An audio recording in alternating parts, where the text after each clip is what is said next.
Ele respondeu e disse: Eis que vejo 4 homens soltos andando no meio do fogo, e eles não têm nenhum dano, e a forma do quarto é como o Filho de Deus. Daniel 3, 25. O que um filho de Deus perde no meio da fornalha da aflição? Olhe para o texto e ficará claro para você que eles perderam alguma coisa. Sadraque, Mesaque e Abednego perderam alguma coisa no fogo. Não seus turbantes, não seus casacos, nem seus sapatos, nem um fio de cabelo de suas cabeças ou barbas. Não. Então o que eles perderam? Ora, eles perderam suas cordas lá.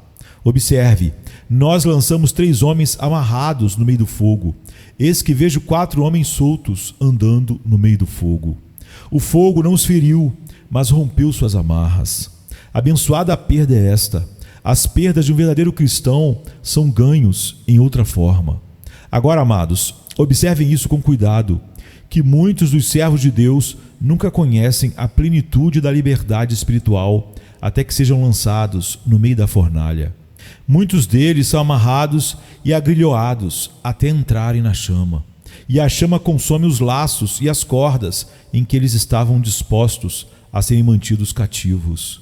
Como ouro puro que não perde nada além da sua escória no fogo, como ferro que não perde nada além da sua ferrugem na fornalha. Assim é o cristão, ele perde o que está feliz em perder, e sua perda é um ganho abençoado.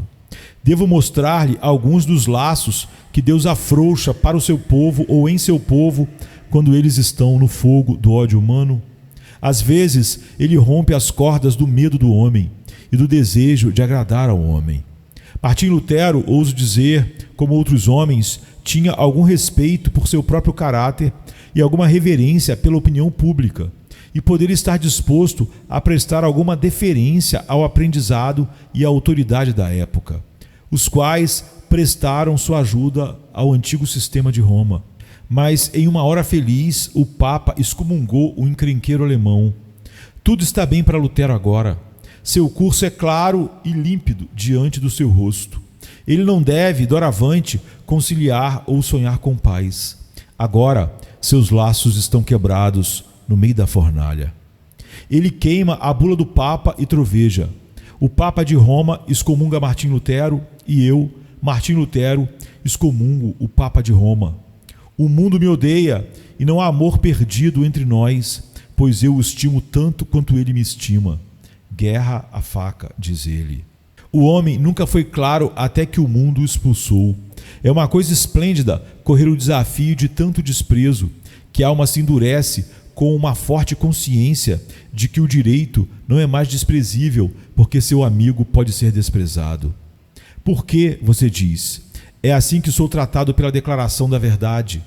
Eu estava inclinado a conciliar e ceder, mas depois disso, nunca mais. Você soltou minhas amarras. Quando o homem fez o seu pior, como Nabucodonosor fez neste caso, por que então Sadraque, Mesaque e Abednego puderam dizer? O que mais ele poderia fazer? Ele nos jogou em uma fornalha ardente, aquecida 7 vezes mais. Ele fez o seu pior. E agora, o que temos a temer? Quando a perseguição se alastra, é maravilhosa a liberdade que dá ao Filho de Deus.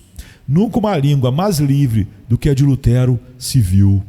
Nunca uma boca mais corajosa do que a de John Knox. Nunca um discurso mais ousado do que o de João Calvino. Nunca um coração mais corajoso do que aquele que palpitava sob as costelas de Wycliffe. Nunca um homem que pudesse confrontar o papado com mais ousadia do que John Bradford ou Rudy Lightman. Mas sob Deus, esses homens deviam sua liberdade de expressão e liberdade de consciência ao fato de que o mundo os expulsou de toda esperança de seu favor, e assim soltou seus laços. Novamente, quando Satanás nos coloca na fornalha, muitas vezes ele é o meio de quebrar os laços. Quantos cristãos estão presos pelos laços de molduras e sentimentos? Os laços de dependência de algo interior, em vez de descansar em Cristo, o grande sacrifício. Quando o diabo vem com suas tentações afiadas, ele ruge: vocês não são filhos de Deus. Por quê? O que então? Ora, então vamos imediatamente a Cristo para olhar e ver o fluir do seu precioso sangue e confiar nele exatamente como fizemos no início. A fornalha que ele acendeu acaba por nos libertar mais. E agora, o que dizer de molduras e sentimentos? E as emoções internas? Ora, estamos tão satisfeitos com aquele trabalho acabado no madeiro, no Calvário, que não sentimos mais os laços da dúvida e do medo. Agora somos livres porque viemos para viver em Cristo e não em nós mesmos. As tentações ferozes podem ser como as ondas que levam o marinheiro a uma rocha. Elas podem nos levar para mais perto de Cristo. É um vento ruim que naturalmente não faz bem a ninguém. Mas o pior vento que Satanás pode enviar sopra o bem no cristão, porque o leva para mais perto do seu Senhor. A tentação é uma grande bênção quando afrouxa nossos laços de autoconfiança e dependência de estruturas e sentimentos. Quanto às aflições que Deus envia, elas não soltam nossas amarras. Queridos, dúvidas e medos são muito mais comuns para nós no meio do trabalho e dos negócios do que quando somos deixados no lado, na cama, pela doença. Não sei como vocês o encontraram, mas é assim. Quando estou fraco, então sou forte. Muitos crentes cantam mais docemente quando a providência corta suas asas ou os coloca em uma gaiola.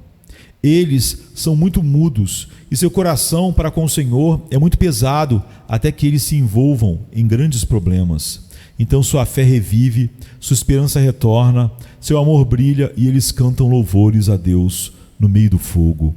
Vocês, queridos, não experimentaram frequentemente que problemas cortam as cordas que nos prendem à terra? Quando o Senhor tira uma criança, há um laço a menos para prender ao mundo e um laço a mais para atrair para o céu. Deus libertou você dos laços da idolatria, removendo sua querida. Você não pode mais idolatrar seu pequeno, pois ele foi tirado. Quando o dinheiro desaparece e os negócios vão mal, frequentamos mais as reuniões de oração e o aposento secreto da oração e lemos mais a Bíblia. Somos levados por todas as tribulações para longe da terra. Se tudo correu bem conosco, então somos tentados a começar a dizer: alma, fique à vontade, coma, beba e descanse. Mas quando as coisas vão mal conosco, então queremos ir embora. Quando a árvore treme, o pássaro não fica no ninho, mas levanta as asas e voa. Feliz problema que afrouxa nossos cuidados com o mundo, com a vida, com a terra. Dê-lhe alguns dias de dor aguda em um leito de doença, e você não amará a vida tanto quanto ama agora. Você começará a dizer: deixe-me ir embora. Ora, até o egoísmo faz você desejar isso. Então, você pode entender o que Davi quis dizer quando disse que seu coração e sua carne clamaram por Deus. É difícil fazer a carne clamar por Deus, mas se você beliscar bem, girar o parafuso um pouco mais, apenas esticá-la um pouco mais na prateleira, a carne muda, nascida na terra, começará a gritar que pode afastar-se e deixar a dor e a doença para trás. Assim eu mostrei a você, embora muito brevemente, pois o tempo nos falta, que os santos perdem algo na fornalha que eles estão felizes em perder. Eles são lançados, atados, amarrados, mas em meio às brasas incandescentes, eles são postos em liberdade. O que os santos fazem na fornalha? Eis que vejo 4 homens soltos andando no meio do fogo, andando. Veja aqueles jardins tão deliciosamente dispostos, com paisagens variadas, fontes ondulantes, flores coradas e ervas odoríferas, com mandris silenciosos aqui e ali, e assentos reclináveis macios, e ali com a voz de jovens e donzelas alegres. Veja essa perspectiva justa. Vire aqui uma fornalha ardente, tão ferozmente aquecida que os olhos parecem ter queimado das órbitas ao olhar para ela, e o calor fervente jorra como se o velho sol tivesse encontrado uma casa na terra. No entanto, há 4 homens andando à vontade, e há maior alegria enquanto caminham entre aquelas chamas sulfúricas, maior alegria em seus espíritos do que naqueles jovens e donzelas que caminham entre as flores. Eles estão andando, é um símbolo de alegria, de tranquilidade, de paz, de descanso, não esvoaçando como fantasmas inquietos, como se fossem espíritos desencarnados atravessando a chama, Mas eles estão andando com passos reais, pisando em brasas como se fossem rosas, e cheirando as chamas sulfúricas como se elas produzissem nada além de perfume aromático. Enoque andava com Deus. É o ritmo do cristão, é o seu ritmo geral. Ele às vezes corre, mas seu ritmo geral é andar com Deus, andar no Espírito. E você percebe que esses bons homens não aceleraram o ritmo e não o diminuíram. Eles continuaram a andar como costumavam fazer. Eles tinham a mesma santa calma e paz de espírito que desfrutavam em outros lugares. Sua caminhada mostra não apenas sua liberdade, sua felicidade, seu prazer e sua calma, mas mostra sua força. Seus tendões não estavam quebrados, eles estavam andando. Às vezes, o povo de Deus, como Jacó no riacho Jaboque, para e é ferido na sua coxa e anda manco para o resto da vida. Mas eu acho que é apenas um pequeno problema para os crentes coxos. Um julgamento maior os corrigirá novamente. Uma torrente de problemas pode quase derrubar um crente, mas uma enxurrada de provações o fará subir como a arca subiu mais perto do céu. Esses homens não andavam mancando, eles estavam andando no meio do fogo. Agora, para a explicação de tudo isso, volte-se para as biografias de qualquer um dos santos de Deus. Há um antigo volume escocês intitulado Naphtali. São as vidas daquele povo de Deus que arriscaram sua vida até a morte nos lugares altos do campo. Agora, se você ler Naphtali, descobrirá que a maior alegria que jamais poderia ter sido conhecida nesta vida mortal foi desfrutada pelos Covenanters, entre os musgos e as cavernas, e nas encostas da Escócia.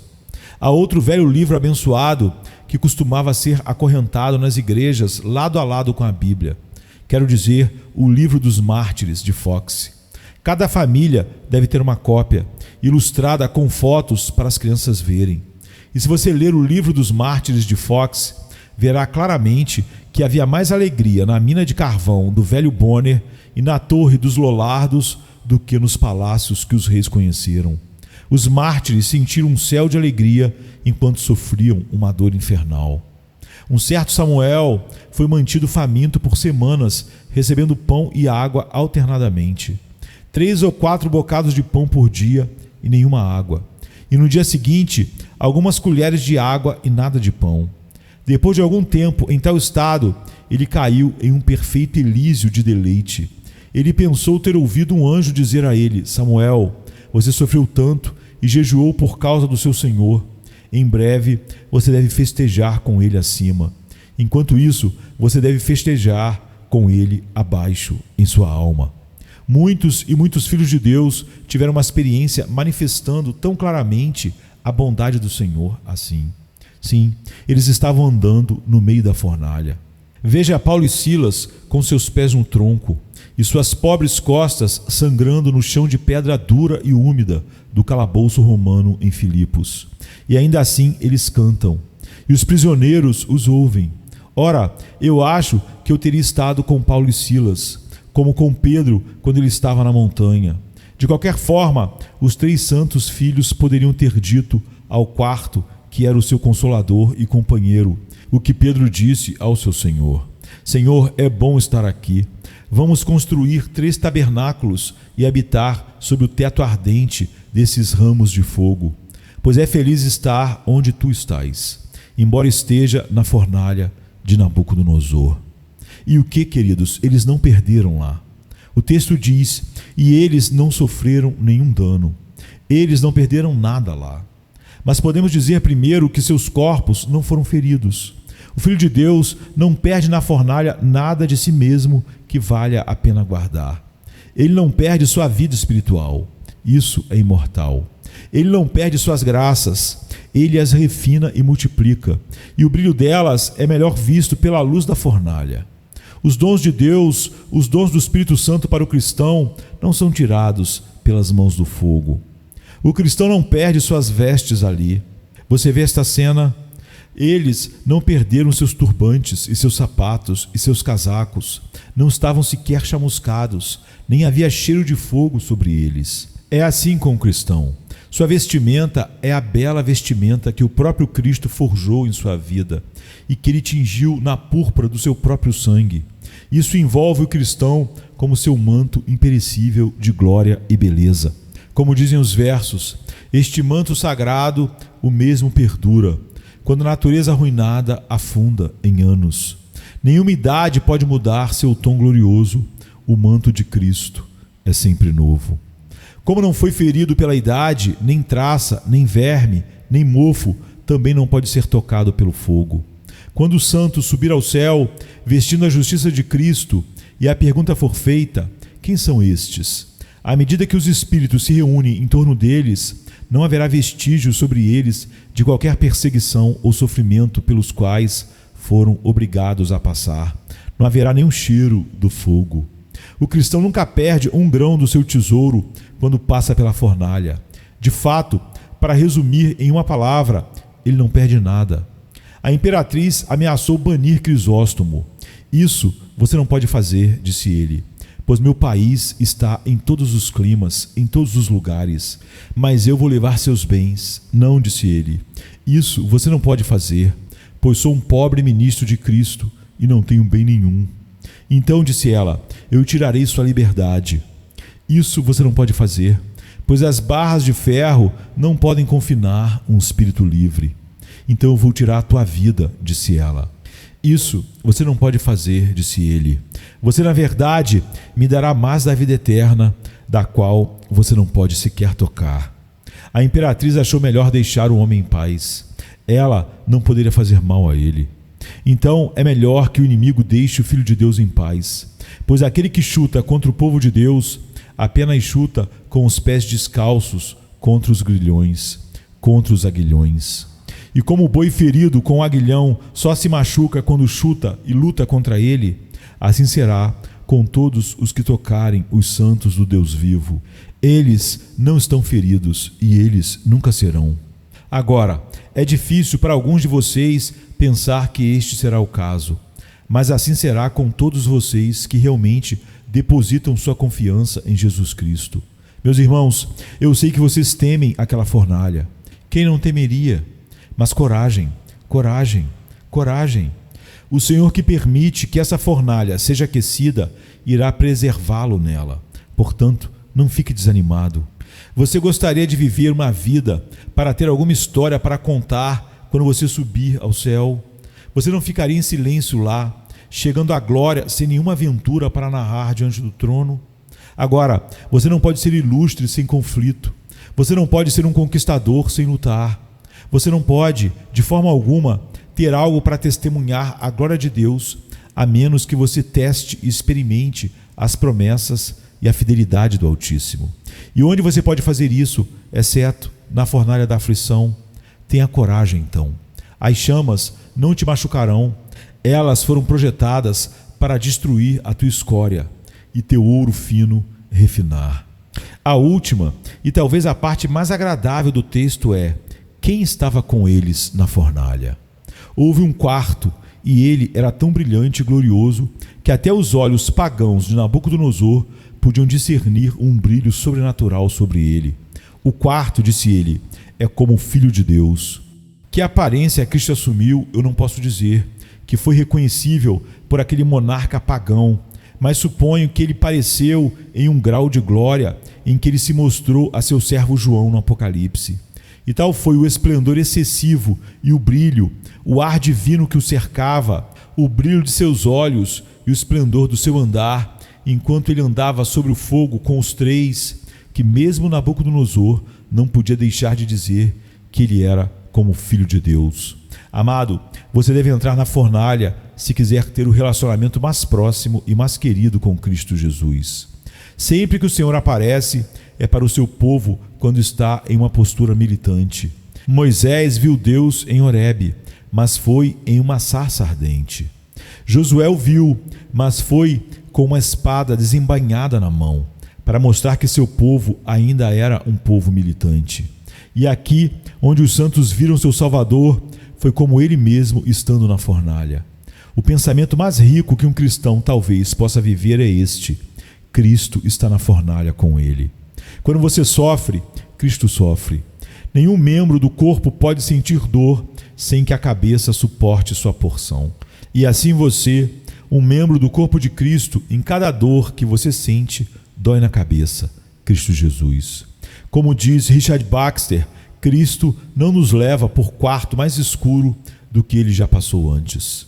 E alguém poderia melhorar isso e dizer: ele não nos leva através de salas tão escuras que ele não esteja lá na escuridão, e torna essa escuridão, pela sua presença, luz, animando e alegrando nossos corações. Eu sei que para o mundano isso parece um conforto muito pobre, mas se você nunca bebeu este vinho, não pode julgar seu sabor. Se o rei nunca o acolheu em sua casa de banquetes, e seu estandarte sobre você nunca foi o amor, se ele nunca o beijou com os beijos de sua boca, se ele nunca lhe disse: eu sou teu e você é meu, ora, não se pode esperar que você saiba o que não experimentou. Mas aquele que uma vez bebeu do poço de Belém, arriscaria a sua vida para poder beber novamente. Estaria disposto a passar pela fornalha, embora estivesse 70.000 vezes mais quente, para que pudesse ver mais uma vez aquele Filho de Deus, o quarto brilhante que pisou as brasas. A presença de Cristo é a alegria mais brilhante sob as estrelas. Ó cristão, busque-o, não se contente sem ele, e você o terá. Um pensamento muito feliz começa a reivindicar expressões antes do encerramento desse discurso. Eu não gosto de encerrar com isso, e ainda assim a fidelidade exige que eu o pronuncie. O que deve ser lançado naquela fornalha ardente sem Cristo nela? O que deve ser habitar com chamas eternas? O coração bate forte ao pensar nos 3 pobres homens sendo jogados naquela fornalha de Nabucodonosor, com seu piche flamejante e betume subindo suas serpentinas de chamas, como se fosse incendiar os céus. No entanto, aquele fogo não podia tocar naqueles 3 jovens. Não estava consumindo eles a sua chama. Meus ouvintes, estejam avisados. Há alguém que é um fogo consumidor, e uma vez que o deixe inflamar em ira, ninguém pode livrá-lo. Nosso Deus, nos dizem, nosso Deus é um fogo consumidor. Chegará o dia que queimará como um forno, e os orgulhosos e os que praticam mal serão como restolho, e toda alma na terra que não crê em Cristo Jesus será lançado naquela fornalha de fogo. Esta é a segunda morte. Acautelai-vos, vós que vos esqueceis de Deus, para que os fogos eternos de Tofete não se acendam sobre vós, porque a sua chama sonda as juntas e medulas, e incendeia a alma com tormento. Para vocês, meus ouvintes, que muitas vezes ouviram o Evangelho, mas o ouviram em vão, para vocês a fornalha da ira divina será aquecida 7 vezes mais, e você cairá amarrado no meio dela, para nunca mais ser solto. E em vez de ter Cristo para estar com você e confortá-lo, você o verá sentado em seu trono, e seu olhar de relâmpago perpetuamente fará aquela chama queimar mais terrível e ainda mais terrível. Se você fosse jogado na fornalha de Nabucodonosor, tudo acabaria em um momento. Nem mesmo seus ossos seriam encontrados, mas a alma nunca morre. A punição dos ímpios é da mesma duração que a recompensa dos justos. A justiça sempre existirá na mente divina e sempre terá objetos sobre os quais se exibir. Se a alma morresse, o inferno não seria um inferno, pois haveria esperança. E assim, o elemento mais terrível de desesperança seria removido. Pecador, não sonhe em ser aniquilado, mas tema o fogo que nunca pode ser apagado, o verme que nunca morre. Está escrito na palavra de Deus que ele pode destruir tanto o corpo como a alma no inferno. Uma destruição que não equivale à aniquilação. Uma destruição de tudo o que é a verdadeira vida, mas que deixa a existência ainda intocada. Como dizem os versos, o que? Ser banido para sempre, permanecer na dor eterna sem fim, e ainda proibido de morrer, e ainda morrendo para sempre. Terrível de fato é tal condenação. Há uma segunda morte que passará a todos os ímpios, mas não é aniquilação. Pois assim como a morte não aniquila o corpo, a morte espiritual não aniquila a alma. Você perderá a vida, mas nunca a existência. você permanecerá na morte perpétua. Mas ali está o Salvador, e como ele estava com seu povo na fornalha, ele está perto de você hoje em misericórdia para livrá-lo de seus pecados. Ele chama você para deixar seus pecados e olhar para ele, e então você nunca morrerá. E nem sobre você a chama da ira se acenderá, porque seu poder foi gasto sobre ele mesmo. E ele sentiu a fornalha da ira divina e pisou as brasas incandescentes para cada alma que crê nele. Deus dê sua bênção a cada um de vocês, por amor a Jesus Cristo. Ele respondeu e disse: eis que vejo 4 homens soltos andando no meio do fogo, e eles não têm nenhum dano, e a forma do quarto é como o Filho de Deus. Daniel 3, 25. Venha-se, cansado estás, e eu descanso darei.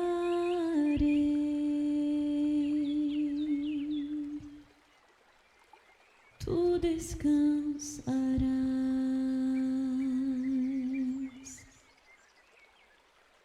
Vem a mim se não tens paz, e eu darei paz sem fim.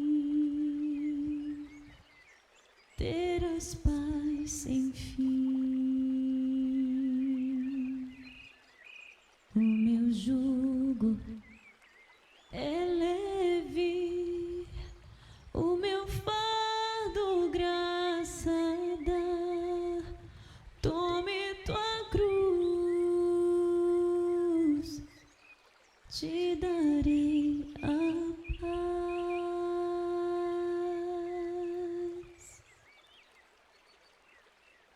Venha o aflito e lhe darei paz, minha paz darei.